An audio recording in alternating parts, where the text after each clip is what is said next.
James Bond uncovers a nuclear plot when he protects an oil heiress from her former kidnapper, an international terrorist who can't feel pain.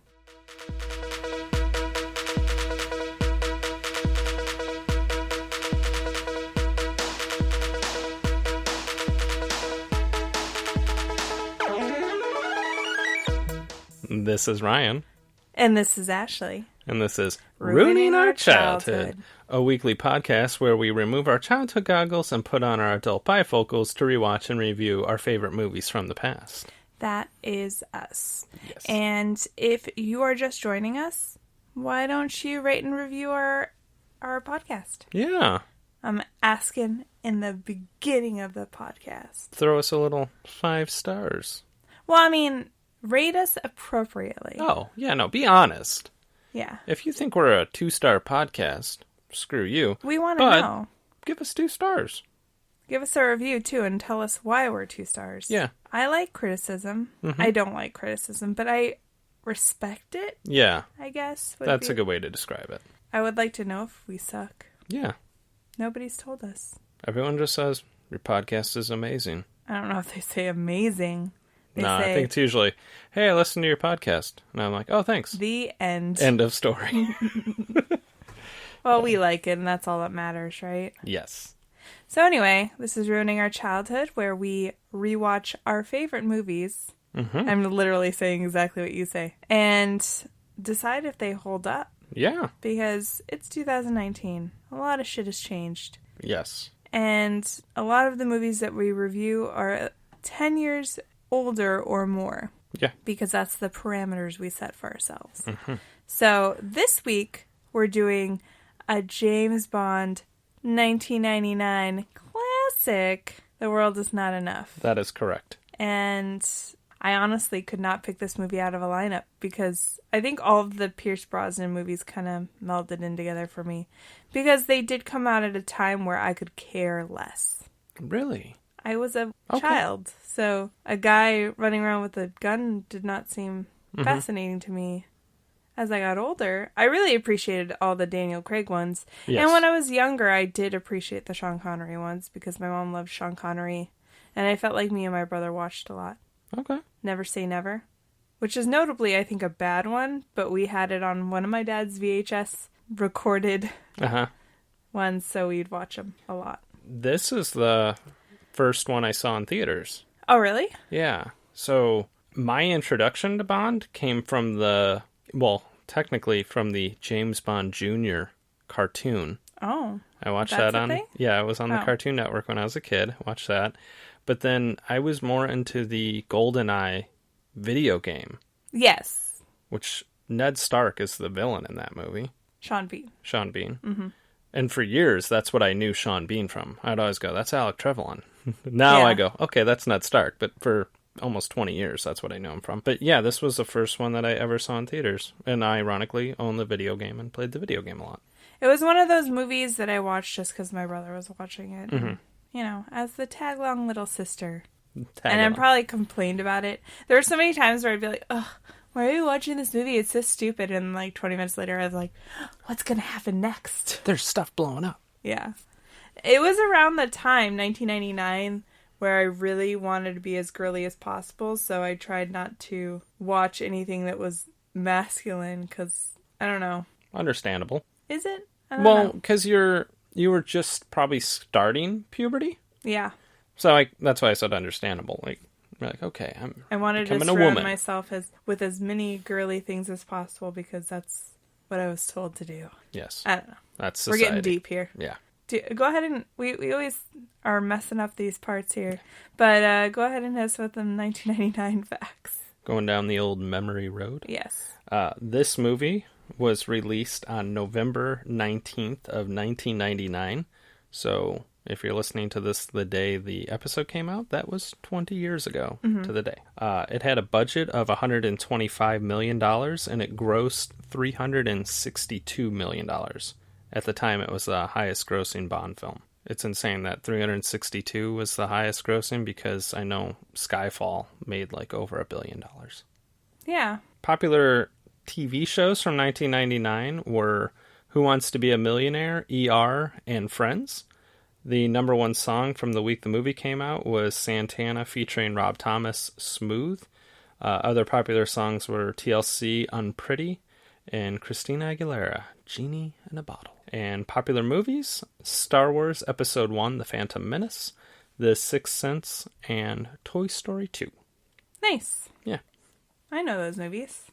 I know them all as well. We've probably mentioned them before because we've done a couple movies that were set in 1999. Mm-hmm.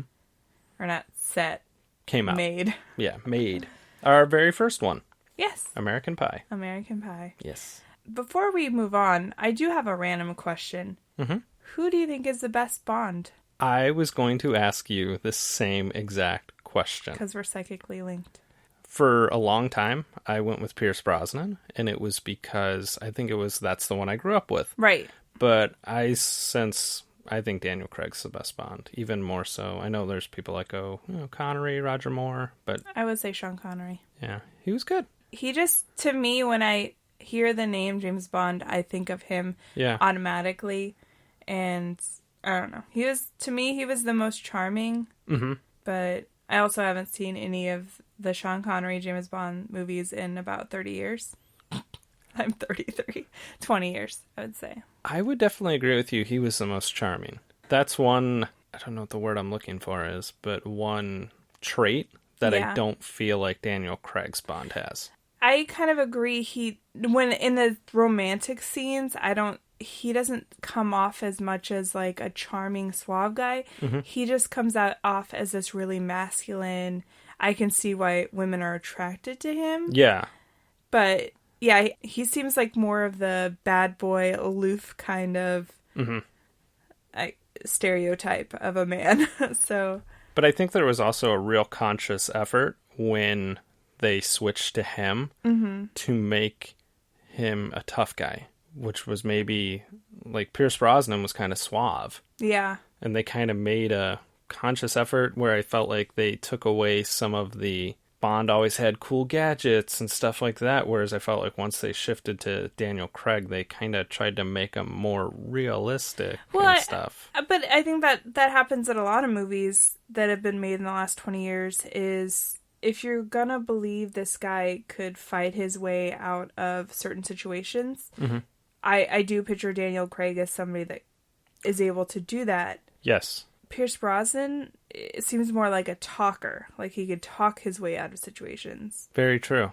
But I think there was a time where anybody could be an action star no matter what your build or anything because movies, we're just supposed to believe whatever the movie is telling us to believe. Yeah. Whereas I think now we're much more critical of a society where we're like, nah, that doesn't add up to us or that doesn't make any sense that somebody like that would be as good at getting out of situations by fighting. He doesn't look like he could be a fighter. Yeah. You know. I know the next one comes out in April. Yes. The 25th Bond. And Daniel Craig's obviously going to play him again. But he has said multiple times, that's it. He's done. He's not doing Bond again. Who would you have be the next James Bond? I know there was some talk where people wanted like Idris Elba. I think he'd be really good because he looks like he could fight. Uh-huh. Like his build, and he's very charming. Yes. And very good looking. Mm-hmm. And he's got an amazing accent. Mm-hmm. So, I mean, those are all the things that you would need for a James Bond. I just think he's too old. Yeah, I mean, if they wanted to do like almost like a reset to somebody younger, I don't know. You know who I think would Nicholas Hoult. You know who I was going with was, and I don't know that society would accept him because they've accepted him as something else. Tom Holland. I think he's too tiny. He's too tiny and young. And he's too young, and I think he just looks like a sweet baby angel. I just want to cradle him in. But if they cast Tom Holland, he could play Bond for like the next 25 years. That's true. Like they would just do a Bond every 3 years. Next thing you know, Tom Holland played Bond 20 times. I don't know why I thought you were going to say Robert Pattinson. No R. Pats. Nicholas Hoult would be a good one. I think Nicholas Hoult. Or you know who else would be, but I feel like he hasn't been in a lot of movies is, why can't I remember his real name? Cook. I mean, not with his Derby accent, but when he's in other movies where you can actually understand him. For the life of me, I can't think of what his real name is. But Jack O'Connell? Jack O'Connell. Yeah. Yes. He's a good actor. And if you don't know who I'm talking about Cook from Skins. Mm-hmm. And, Jamie No. Lannister would be a good one. yeah, maybe. I think he could be a good one. I don't know. There's a lot of younger British actors that Mm-hmm. would be good in that role. But I'm excited for the new movie. Yeah, Remy Malek is going to be the villain. Yes. Who's your favorite Bond villain? I don't know. I can't... Honestly, they're not that memorable. The one that I liked the best was Javier Bardem in Skyfall. Yeah, he was very... He was He was creepy. creepy and scary and just a good one. He wasn't really over the top like Walken was the villain and stuff like that. Yeah. Grace Jones. Some of those ones. Well, I mean, I think when you're thinking of a Bond villain, you do think of really over the top. It's almost cliche, Yeah. but it will be interesting. Yeah. They should have done a mashup, a legit Bond Austin Powers mashup. That would have been where sweet. the villains Austin are, Dr. Evil, and it's Daniel Craig and Mike Myers working together to save the world. It would have been just the best. I know there's also some people that think the next Bond could be a female, which I mean, why not? Oh, it could totally be. It doesn't, but also I'm like, maybe just make another movie where there's a female agent, maybe in the same place, in the same universe, that is like James Bond. Make Moneypenny a bigger part and have, because I mean, Naomi Harris already plays Moneypenny and she's become quite a big actress, but Yeah. go that route. Yeah. I don't know. I would like to see a female go in and just use men like James Bond uses women so easily. Just make the movie Spy into a franchise. Because I could watch Melissa McCarthy. And Rose Byrne. And Rose Byrne. Yeah, that would be amazing. Yes. They Jude should do Law the would have been a sequel. great Bond. I think he to me he would have been more of the towards the Pierce Brosnan spectrum Yeah. where he's good looking, he's charming, but I don't buy him as somebody that could physically hurt somebody. No. You know? Yeah. I don't know. He would have There's just just- been a great one. There's though. just actors where I'm just like, he looks like he's a fighter. Idris Elba 10 years ago would have been my ideal person because exactly, he's suave, he's charming, and he could F you up. Yeah. He'd I be mean, great. it's 2019, so they'll probably just give it to The Rock. My 'Cause God. he's the As franchise. long as he didn't fake a British accent, which he would, he would do it. Well, they would have to because James Bond has to be British or Just from Europe at least. have Dwayne play him, right? Uh-huh. He does all the fight scenes and the acting because The Rock is charming as shit, but his voice is dubbed over by Jude Law. Okay. That would be a charming SOB of a James Bond if I ever saw get it. on board with that. Yeah. If I really sat here and thought about it, I could probably name like 20 British actors that I think would be good in that because I love all British actors. Yeah. But anyway, All right. now we're back. I mean, I guess it's not really off topic because we're watching a James Bond film Yeah. and we're discussing Talking about Bond. where the franchise has gone Yeah. the last few years, and yeah. So do you think it's going to hold up? The world is not enough, in case you guys forgot, because we've been talking for 10 minutes. My thought is the last now 5 Bond movies with Daniel Craig have given you realistic expectations. Right. And there's amazing chase scenes. But I remember talking to my uncle about it when he went and saw Skyfall. He's like the only family member of mine that goes to the movie to go watch these. And he said he didn't like it because he liked the hokiness that there was. Whereas I feel like now I'm programmed to expect realism, and now I'm going to go back and watch one where it's a little hokey. That's going to make it not hold up for me. Yeah, it's kind of like we kind of discussed the issue with Batman when we watched Batman Forever, where we got these darker, more Yes. realistic Batman movies from Christopher Nolan, and so it's hard to compare the old ones to the new ones. Yeah. I think we should just try to be as objective as possible and try to just accept this movie for what it is. But I would say, how many did Pierce Brosnan do? He did 4. Out of all of this, isn't this technically going to be the worst one? Which is the one with the No, ice castle? that's the one you're thinking of. Die Another Day. Okay. Yes. See, it's like they all melded together Yeah. for me, so I don't even know who's in this. Don't tell me. I don't won't want tell to you. know. I feel like the Pierce Brosnan the is. Pierce Brosnan ones, though, had pretty famous Bond girls in them Yeah. and stuff like that, whereas Daniel Craig ones, I don't know that I could name you any of the Bond girls. Because I think that's part of the whole concept that we're talking about. The reality of it is a lot of times when they put somebody that's pretty famous in a role like that, all you see is that person. Yeah. You don't see the character they're playing. You're just like, oh, it's so-and-so playing this That's so true. role. Like, I And- can't tell you what Halle Berry's character is in Die Another Day. I just know Halle Berry's in that movie. Right. That is an excellent point, whereas some of the other ones are like, okay, it's not that person. Or I can't remember is it Eva Green? That's Yeah. in, like she is a more developed female character than I've Definitely. ever seen in any other James Bond movies. So Yes. It's a great point. And they all have a silly name, so you think we'd remember the Bond girls' names because their character names are all crazy. I know the Bond girl from this one's name because it's like the dumbest Bond girl name outside of Octopussy and some of those ones. Xena Onatopp, which was Famke Jensen and GoldenEye. Oh, Yeah. Some just terrible names. amazing names. Yeah. You're going to appreciate it. I'm not going to ruin it for you. Okay. So we're both in agreement, not going to hold up. No. Okay.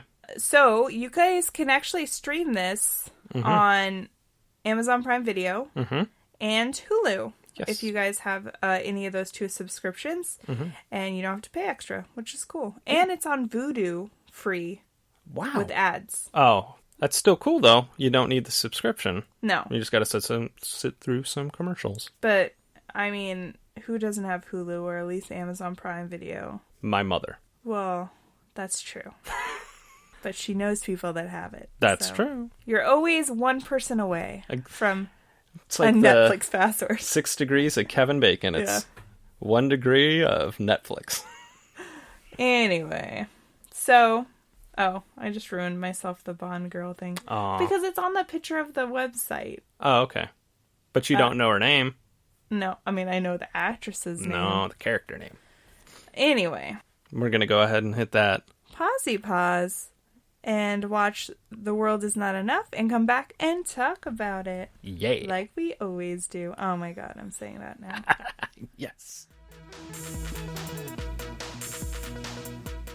Okay, and we're back. We just finished watching The World Is Not Enough. And we're going to go ahead and break down our movie, like we always do. Break down our movie with our categories. First one is Well, Hello There, where we talk about any famous or recognizable actors or actresses that we forgot were in the movie. And there was quite a few. There was. Who did you notice? The first person I noticed was in the opening scene, James Bond goes to a Swiss bank, and the guy he's talking to looks super familiar, and he's Patrick Malahide, who plays Balin Greyjoy from Game of Thrones. That is correct. Theon's Dad. Vaja. Yeah. Yes. So that was exciting. He had a French accent. Yeah. You picked up. I didn't Swiss, recognize him. You're like, hey, that guy looks really He familiar. his eyes looked really familiar, and I was like, I feel like he was on Game of Thrones. And then I kept saying Walder Frey. I'm like, it's not Walder Frey. It's not Walder Frey. But anyway, who did you have? The first person I noticed was the character that plays, or the actress that plays the character Moneypenny, was Samantha Bond. Yes. And we recognized her mainly, she is obviously in other James Bond movies, but mainly from Downton Abbey. Yes, she played, Lady Rosamund Painswick. yeah, who is, I can never remember his name. The dad, basically. Robert? Robert, it's his sister. Yes. Yeah. I was like, I saw her face and she just looked younger, but her voice is very distinct. Yes. So, Yeah, she has a very distinct voice. yeah. Yeah. The next one I had was, I kind of forgot that Judi Dench has been playing M for a while. Mm-hmm. And that she doesn't age. That was 1999, and I feel like she looks the same. I know she probably had some work done, but... There's people like that. Like, I always felt Maggie Smith has looked the same age for almost 30 years. I used to think that, and then I remember when we were watching Sister Act not that long ago, and I was like, wow, she looks really young. Mm. But in my mind, because she was in that, and she was in Secret Garden, which I think we should watch now that I'm thinking about it, because I love that movie. Never saw it. Oh, it's a great movie. I've seen it 1,000 times. She looks super young, because it's like the early 90s. Yeah. Compared to Harry Potter, which is only 10 years, but especially now, like lately in the Downton Abbey movie, she's aging. Yeah, as we all do. Yeah, unfortunately. Another person I recognize, we kind of alluded to her in the first half of the show, was who plays the Bond girl in this movie, which technically I would say has two Bond girls. It does. The one I was talking about was Denise Richards as Christmas Jones. Yes. Which is one of the worst names ever. I think there are two Bond girls, but I think in almost every Bond movie there's usually a girl that's either the bad guy and he sleeps with her knowing she's the bad guy or not knowing she's the bad guy, and then there's the other one that's kind of more innocent in a way. Yeah, she was the more innocent. She played a physicist. Yes. And I was, at 14, very excited that Denise Richards was going to be in this movie. And I will say at 35, rewatching this, not so excited to see Denise Richards. I mean, she looks nice. Yeah, she's a very pretty lady. It's just, I guess, not as exciting as it was when you were... It's one of those, now as an adult, you appreciate good acting. That's very true, over looks. But I did read the people that they auditioned for it other than her were Jerry Holloway and Tiffany Amber Thiessen. So either way, I feel like going Tiffany Amber Thiessen can act. Yeah. The next person I have was John Cleese, who plays Q's protege? No. His protege mean he's... Yeah. Okay. His protege, R. Mm-hmm. And, yeah, he was there. He had some lines. Yeah. That was it. You mentioned Q, which was Desmond Llewellyn. Mm-hmm. And it was interesting that they started essentially alluding to they were going to replace him because he ended up dying in a car accident about a month after this movie came out. That's weird. Yeah. And he's super old, too. He was super old. He appeared in 17 of the James Bond movies. That's nice. So I would the only one that he was not in up until this point was Live and Let Die. Oh, so, okay. Yeah. Interesting. Yeah. The other person I noticed was Robert Carlyle. Is that how you say his last name? Yeah. He's been on Trainspotting, Once Upon a Time, 28 Weeks Later. He won a BAFTA for The Full Monty. Yes, that's the other movie he's in. I recognized him mainly from Once Upon a Time. Yeah. Where he was Mr. Gold? Yeah, Mr. Gold. Oh. Rumpelstiltskin. Who else did you have? The character of Valentin, which was played by Robbie Coltrane, who is... Fucking Hagrid. I was so excited, because you said you didn't remember this movie, really. I was so excited for you to see him more than any character. I was excited about that as well. I mean, when I saw him, I was excited. That was all I had. The only other one, we mentioned how it has two Bond girls. The second Bond girl, if you will, is Sophie Marceau. She played Electra King, and she was notably in Braveheart, which is the big one she was in. And then there's a couple reoccurring ones for us. Oh, yeah. I'll tell you mine. Yes. But even though you nicknamed him because we were talking about it earlier. Mm-hmm. So, in action movies... And if you pay attention to action movies, this guy appears a lot. Mm-hmm. He's the oddly placed oil drums. Yeah. He's almost as important to the story as Bruce Willis is to Die Hard. Yes. Jugs of oil that are just hanging around in the weirdest of places. But funny enough that because they're there, some explosions happen. Yeah. Whenever they're around, so. When it appeared early in the movie... There was some that got blown up, but later in the movie, James Bond runs past some oil jugs, and you just said, you're like, gee, I wonder what's going to happen with those. Like, it's just amazing. And, so Ryan wanted to call him Juggy. Juggy, the oil jug. Because the more we do action movies, the more likely it's going to happen that you see Juggy around. Who did you have? It's an old friend of ours. Yes. The legendary low-flying helicopter. Yeah. Mm-hmm. He was cast as the tree-trimming helicopter in this movie. Yeah. With a circular saw. For balls. Yeah. I decided. It was basically, he had some lethal saw balls. Saw balls. Saw balls. And he destroyed everything. Yeah. In that one scene. The scene where they're at Valentin's warehouse. caviar factory, and it just destroys everything. It Yeah. cut a BMW in half. It did. And then we mentioned his children. Low Flying Helicopter Jr. was the fan copter. Yeah, the fan copter / snowmobiles. I just referred to them lovingly as flying snowmobiles. Yeah. Because that's basically what they were. Yes. And we'll definitely talk about them and their whole role in this film. They were delightful. Did you have anybody else? No, that was it, yeah. Okay. So we'll move on to the next category. This is, kids would call it a throwback. We call it the prime of our teens, where we talk about fashion, any offensive jokes or dated references. Did you really have any fashion? I notated our nuclear physicist, Christmas Jones. Yes. When she first shows up, is wearing a very short set of shorts and a crop top. Yes, because that's what scientists wear. And that is correct. To be fair, she is in a desert setting. She's in the Middle East. Okay. So she's hot. So to wearing a tank top and shorts underneath your science robes. That is true. Or like a containment suit. I'll give you that. When she shows up, she was in a containment suit, and then she goes outside and she takes off that. But it was definitely a scene where you're like, admire her boobs. You know? Did you have any? The only thing I really know, I mean, I have something else, but it's for later. But Valentin's suit, when we first meet him, he's wearing this like metallic satin suit, and it was pretty bomb, actually. I thought it was really nice. And knocked out any of James Bond's suits.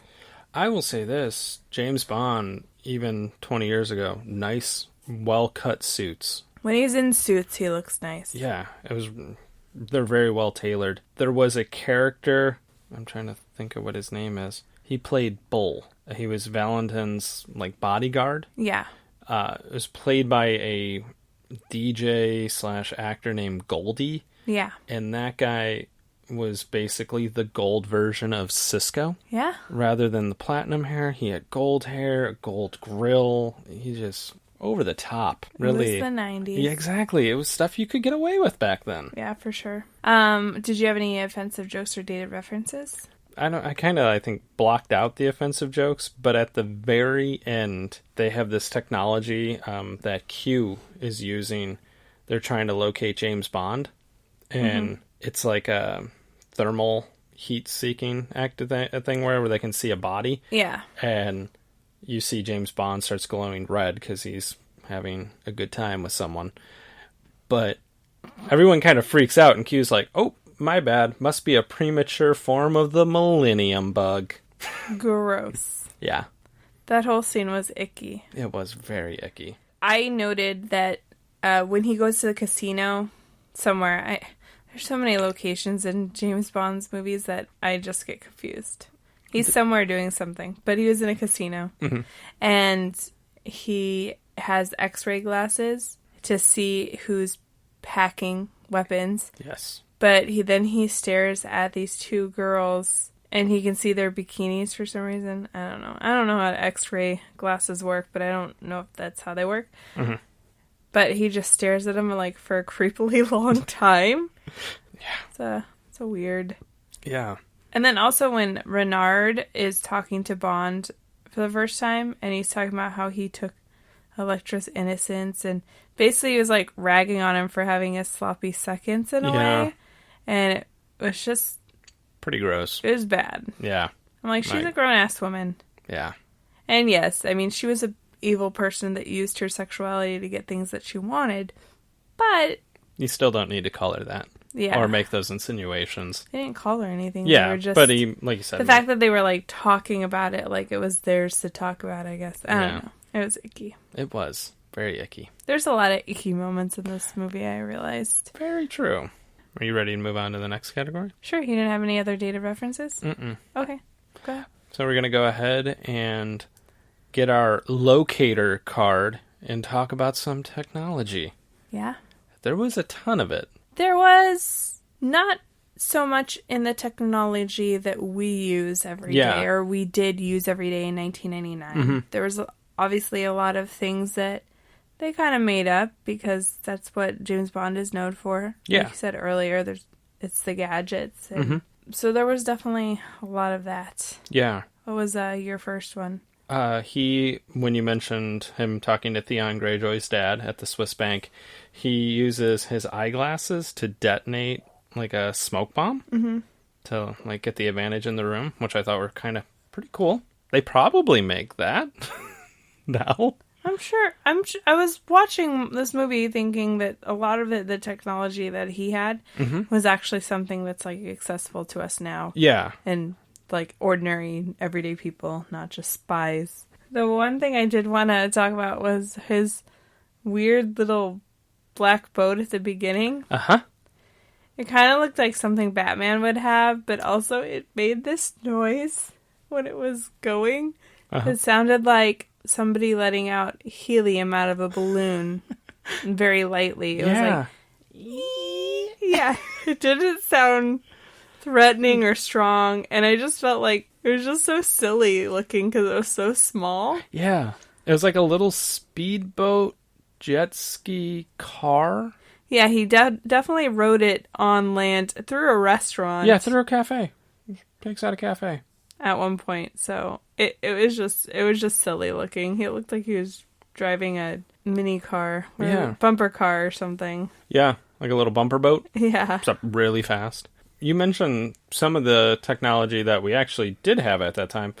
I noticed there was a lot of computers, and some had the big boxy monitors, but then there was ones that were a flat screen monitor, which I was like, oh, that's kind of probably was very new at the time. And he even had touchscreen monitors. They were the big computers, but they were touchscreen. I'm using air quotes. And the noise that they made was, I could only describe as generic sciencey sounds. It was like, that did sound like sciencey sounds. Like the music they played on Doogie Howser when you would type into his diary. Yeah. Just music. The hologram of Renard looked like a video game character from early 2000s. Yeah. It didn't look like him at all. It was really boxy looking, and yeah. We talked about his X-ray glasses. He had a watch that had a grapple hook on it. That was pretty sweet. It was. Yeah, I mean, that was pretty much all I had. Just the last one that I had was Valentin's. He had a gun that was in a cane. That was pretty sweet. That was pretty cool. Yeah. Was there any DVD special features you wanted to talk about? They just had the one trailer where it was for all the James Bond collection. Yeah, the Ultimate Bond DVD collection. Yeah. They always want to promote the surround sound. It's 5.1 surround sound. I'm like, it's cool. We didn't have much as far as technology when it came to the late 2000s. Mm-hmm. We had DVDs now. We were getting a better quality, but it's not as good as what we have now. Yeah. But we really held on to that sound, I think. Oh, yes, we did. Yeah. And I did like on the DVD menu, instead of a play button, it had initiate mission. Yeah. I was like, okay, well done. That wasn't bad. Whoever came up with that was winning the day. Were they? Yeah. I just wanted to, moving on to musical score and soundtrack. Mm-hmm. Obviously, there's that iconic James Bond song. I wouldn't say iconic. No, but yeah, I get what it's something. I think we mentioned this in another episode that back in the 90s, it seemed like they did theme songs for like all the kids' movies and for movies in general. Every movie had an anthem. Yeah. And I know they still do that in a way, but I feel like James Bond is really the only one that's been consistent where they put out a song specifically for the movie. Mm-hmm. I don't really know if a lot of movies do that anymore. I mean, I know some do, because those are the ones that are getting nominated for Academy Awards that aren't Disney songs. And especially with James Bond, the theme song was by Garbage, and it was The World Is Not Enough. But then the score of the movie was different renditions of that song, played multiple times throughout it. So it's very important at driving the movie. I just, I did note that the score around the scene where they meet Valentin and they're playing a card game in his casino, and the music is so suspenseful. It literally sounded like it should be to somebody walking through a dark house in a scary movie. Not playing high card? No. It did not match the tone of the scene at all. No. I was like, is somebody going to jump out and scare me right now? You're waiting for Valentin to have cheated in the game. Yeah. Try to, like, kill someone. No, they just played a friendly game of high card. He won. Have a nice day. The end. Yeah. Did you have anything else in this category? No, I did not. Okay. Our next category is called Is It Even Good? A category where we talk about the plots, all the plot holes, and our cringiest and funniest moments. And I'm losing my voice, so bear with me here. What kind of plot holes did you have? The biggest one that I had... I just realized that I asked you. Yeah. What kind of plot holes did you have? I know there was some plot holes, and I know you have some. Towards the end of the movie, James Bond and Renard are fighting over a plutonium rod. Yeah. Renard is trying to, like, basically load it into some sort of a contraption. And somehow Bond realizes, I don't know how he knows this, but he knows if he grabs this gas hose and puts it over the plug, and then if he pushes this button, it's going to eject the plutonium rod back into Renard and kill him. Yeah.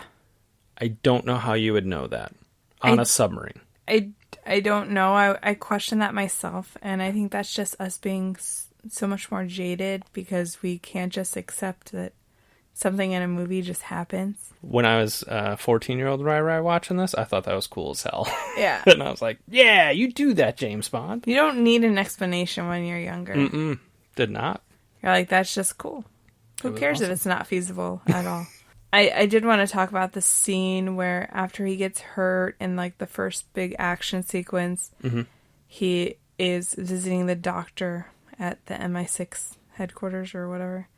And they immediately have sex. Well, not immediately. I think she gave him a physical and then said, you shouldn't be working. And he was like, let's do it. And then you're going to give me a clean bill of health. And all I could think of, do you think he has the same tactics if the doctor was like a 45-year-old male? Like he would still be like, let's do this. He says the pun, let's just skirt the issue. That is what he said as there. He unzips her skirt. Which, once you said, if it was a 45-year-old male doctor, I was like, what would he have said? Let's just skirt the issue. Oh. There's so many gross things in this movie. I'm sorry. Did you have any other plot holes? Because I had a couple. No, I didn't, actually. What? Did we watch the same movie? Go ahead. I like how they had to point out that Renard, the villain, can't feel pain because of a bullet lodged in his brain? He has a bullet that's slowly penetrating his brain. Yeah, so he can't feel pain. But I feel like they don't really utilize that as a thing.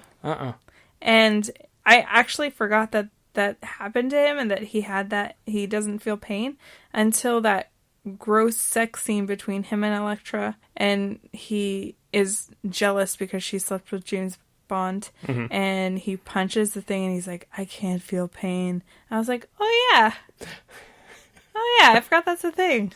And then she weirdly ran an ice cube across her face. Rewatching all these movies for a podcast, there's so many sex scenes that when I was younger, I probably was like, oh, that's interesting. Because when you're younger, too, you're not experienced and you're just taking notes from movies and TV and you think that that's how... You're like, one day I'm going to run an ice cube down my forehead and now my I'm nose. Just like, that's not sanitary. Okay. I don't know what that's for. There's so many movies when I was a kid. I had no clue what was going on. I just knew that I'm like, oh, they're doing something that sexy time, but I don't know what's sexy actually time. happening. Yeah. God. And then I also liked the other part of that they never really focused on was that she disfigured her own ear. Mm-hmm. And when she took it off, it was supposed to be this moment of like, oh, horrible, disfigure. And you're like, you hide it with an earring. And you're freaking ridiculously gorgeous. And she put the earring right back on after she revealed, like, hey, I have this. It looks like Mike Tyson bit the bottom of my ear. Yeah, and nobody will ever notice this because you always wore earrings. I'm ridiculously good looking and nobody will pay attention to my slightly disfigured ear. That was CGI, by the way. Yeah, and it looked kind of bad. It was like floating a little. It was weird. Yeah. I guess that will be all I have. I don't want to sit here and talk for like 20 years. Well, if you want to talk about some more, I can obviously bounce stuff off of you. I don't want you to bounce anything off of me. I did like that when, I guess in another way it was being over dramatic and it didn't pay off, was the scene where Valentin dies. Mm-hmm. And he grabs his cane gun that you mentioned. And he looks like he's going to shoot her. Mm-hmm. But then he slowly turns it to him. To James? To James. And shoots the ankle cuff off because he was tied up. Yeah. But she thinks he just shot her. But it was so dramatic the way they did it. And it was just like a tiny little shot that undid his buckle. And that's what he did with his dying breath. What was funny is he does that. Shoots the thing that's locked James Bond into this chair where she's trying to break his neck slowly and explaining her evil plan, like every Bond villain. And so when Valentin shoots him, James goes like, "Ugh!" You could hear it hit metal. Yeah. You didn't notice the thing flap open? And you didn't notice that he's not bleeding anywhere, any of that. She's not the brightest. Like, James is bright because he sold it. He was like... He did sell it. Yeah. Do you want to move on to your funniest line or moment? Yes. What was yours? It was just a scene between James and Valentin where James is like, "What's your business with Electra King?" And Valentin's response is, "I thought you were the one giving her the business." And I was just like, gross, but I still thought it was funny. I thought that scene was weird because then he like automatically like turns to Denise Rich's character and he's just like, "You probably shouldn't be sleeping with this guy. He's not good company to keep." And I'm like, how do you know they're sleeping together? I mean, yes, he's James Bond, so it's almost cliche that if he's by a woman, he's probably going to have sex with her. Yes. But they hadn't yet. Mm-mm. And it's just rude to assume that she's just doing the available guy next to her, even though she eventually does. So. But she's a smart physicist. She could have a husband at home. Yeah. Why would just because she's staying with Bond because he's a trained killer, so who to stay safe with than somebody that's trained, you know? Yeah, definitely. What was your funniest moment? Mine was, so M sends him to protect Electra because they think her life's in danger again, and they go skiing. And this is when the low-flying helicopter children come, the flying snowmobiles, and they're attacking them. Yeah. Well, at one point, the one is driving. He's not flying anymore, and James Bond tricks the snowmobile to go over the ledge. Mm-hmm. And then he says, "See you at the lodge." As if, you know, it's just a buddy skiing. And they're like, "Oh, we'll meet you at the lodge later." And he's so happy about that quippy line. And then the snowmobile, because it flies, doesn't crash. It just goes up in the air. Uh-huh. He looks so disappointed and he huffs. Like, it's like... That didn't I just work. said my quippy line. You're not supposed to come back from that. I just thought it was funny. I remember, like, you immediately said, "That thing flies." I did. What was your cringiest? When you were kind of talking about the skiing, they all of a sudden, James has one of these gadgets where he can push a button and it deploys a inflatable sphere around them. Yeah. Because basically, almost an avalanche gets triggered. And Electra and James are in this inflatable ball, and she starts freaking out. It's called claustrophobia. But she was over the top. And he, to calm her down, is just like, "Look at my eyes! Look at my eyes!" That was, yeah. And I was just like, that's not helping anything. But it calmed her down because I thought they were going to, like, just tear each other's clothes off in that ball right there. Yeah.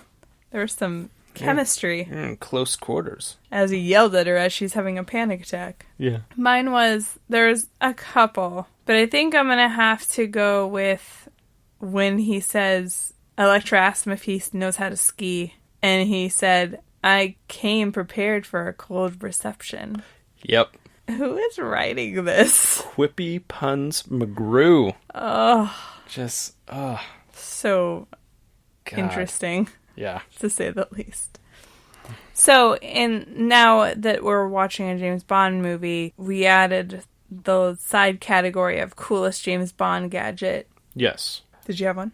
My favorite at the time was the BMW could be self-driving. Yes. And I thought that was so awesome. Now, we have like self-driving Teslas and Ubers and shit like that. That I wouldn't trust with my life. No, you could not pay me to get in one. Yeah. But at the time, I was like, that's freaking cool. I think in 1999, it was such a faraway possibility in your mind that you just didn't even think about it. I do think that the controller for the self-driving part, it looked like a Simon Says Let the Light Up game. Oh, yeah. It looked like that. Yeah.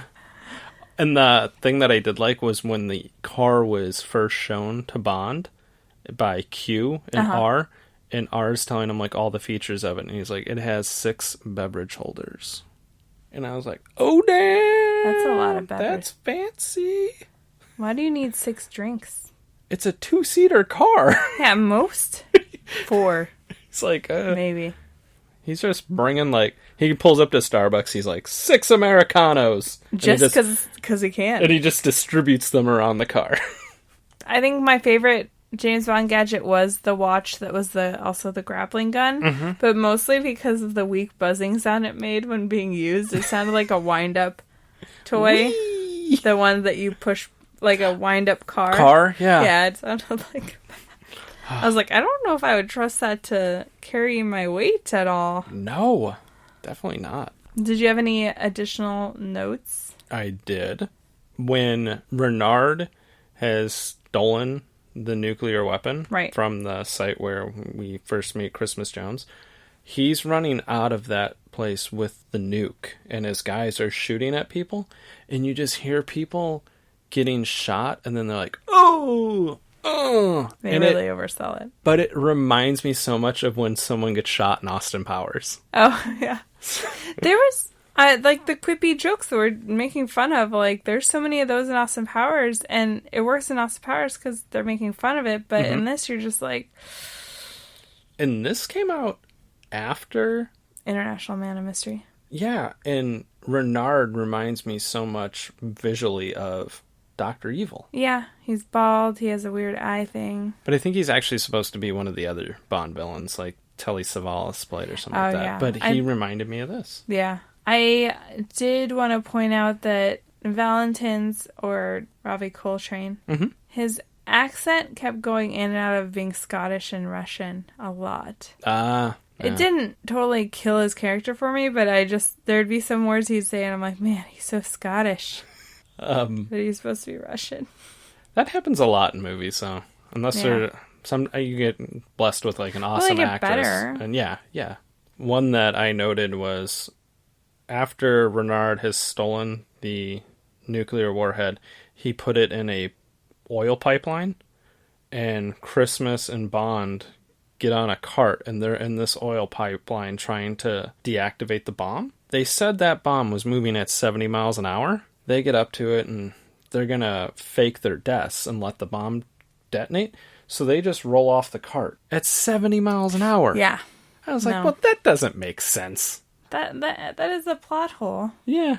Yeah. You would have died. The scene towards the end where Bond has to shoot Elektra because she's going to warn Renard that they're going to be coming for him. And he shoots her, and she falls into a bed. And then he proceeds to hover over her creepily. Very creepily. And M comes in, and I feel like she was like, what did I just walk into? Because what is going on? He weirdly positioned himself between her legs. Yeah. And it was, as you said, do I need to give you a moment? Yeah. Is what Em was thinking. It's like, what's going on here? Also, I told you not to have sex with her.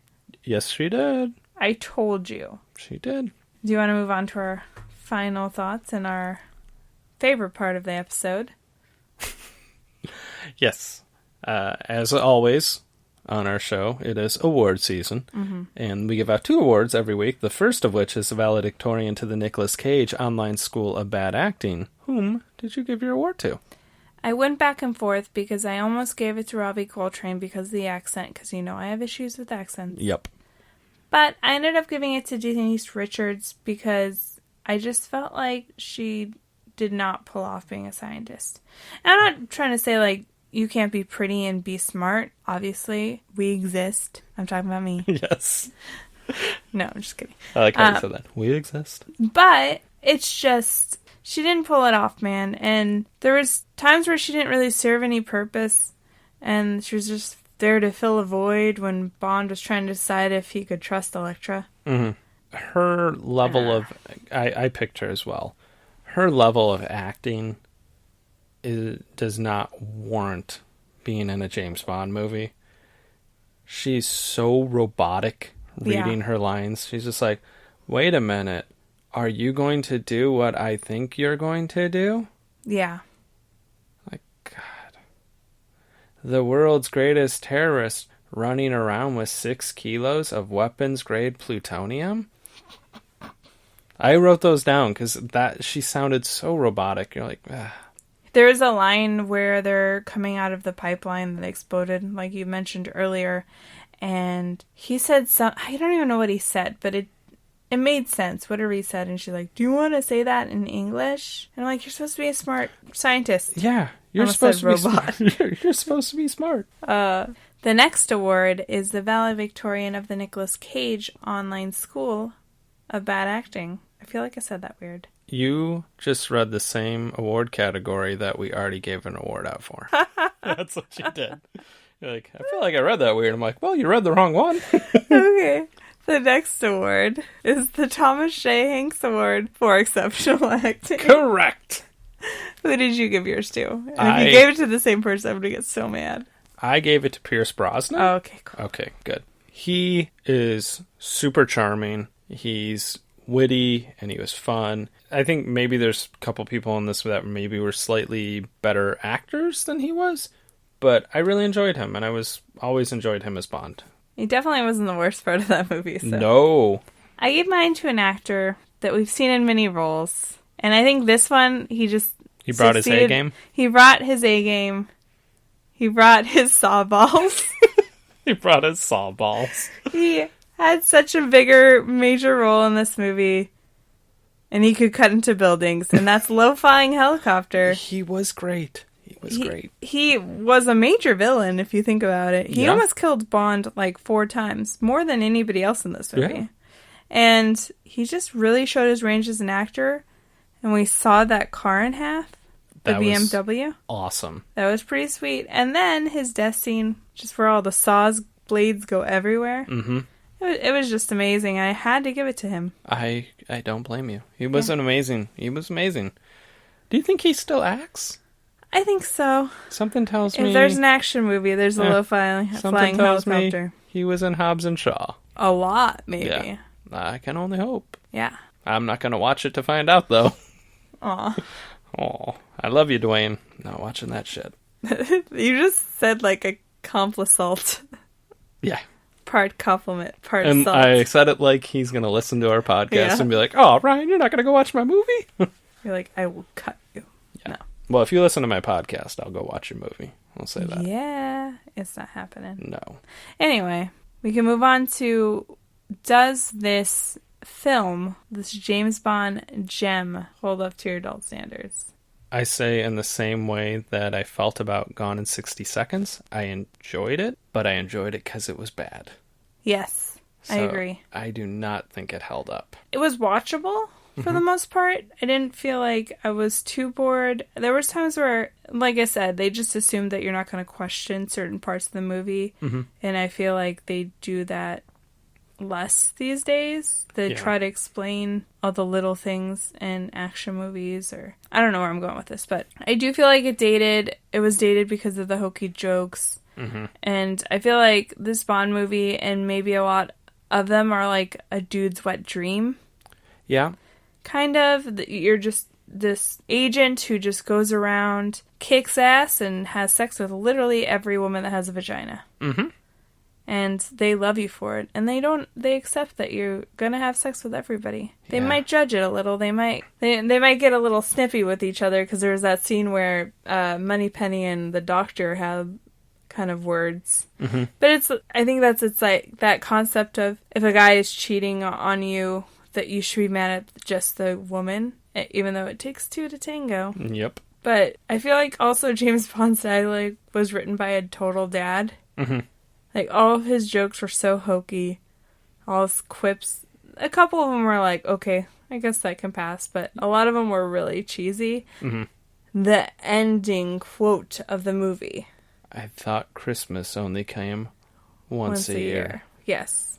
Well, he's sticking it to Denise Richards. And I said sticking it, because I don't really know how else to explain that sex scene. It was just... And before that, he says the words, "I've always wanted to have Christmas and turkey." Yeah. I feel like a 45-year-old dad Mm-hmm. who likes to golf and wears khakis and just wrote this as a fantasy to... I don't know. It's so silly. It's going to be very interesting to compare the new one, Yeah. because Phoebe Waller-Bridge wrote the movie. Well, she's doing like the rewrites. Doing the rewrites. Yeah.